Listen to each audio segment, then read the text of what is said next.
Xo'sh, hurmatli do'stlar, sizni videolaringiz judayam tez tarqalib ketishi ehtimoli yuqori. O'shaning uchun har bitta qo'yayotgan, joylayotgan videolaringizga shunaqangi alohida e'tiborli bo'ling. Sababi boshqa ijtimoiy tarmoqlarda ham zvezda bo'lib ketasiz.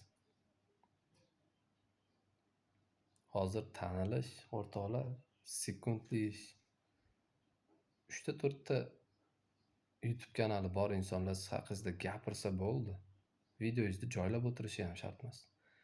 Lekin videongiz bilan joylab gapiradigan bo'lsa, o'rtoqlar, u boshqa masala. Eng yomoni aytib o'tganim, sun'iy intellekt yana bitta tarafi videolaringizni boshqacha holatda, boshqacha ko'rinishda chiqarib yuborishi mumkin. O'shaning uchun aytganman boshida ham, bundan keyin ham aytaman. Yo siz har doim chiqish uchun chiqing. Qo'lingizdan kelsa, bo'lmasam do'stlar, qiyin masala. Shaxsiy vlogim o'zim chiqaman har doim. Orada oilam tushib qolishi mumkin.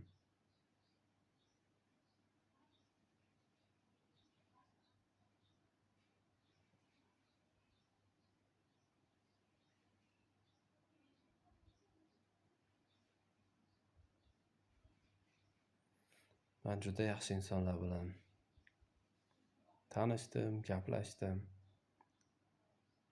Kelishdi, ketishdi. Bundan keyin ham keladi, ketadi insonlar. Lekin aytadiganimiz shunday bo'lishi kerak-da. Men tanishgan birorta odamdan xafa emasman, norozi emasman. Menga ular yomonlik qilgani yo'q, men ham ularga yomonlik qilganim yo'q. Gaplashilinadigan joyda gaplashilindi. Xayrlashiladigan joyda xayrlashildi, do'stlar.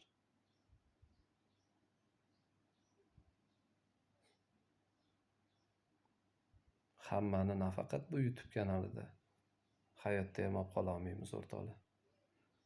Vaqt hammamizdan ustun. Bir kun emas bir kun o'zimiz ham uni tark etamiz.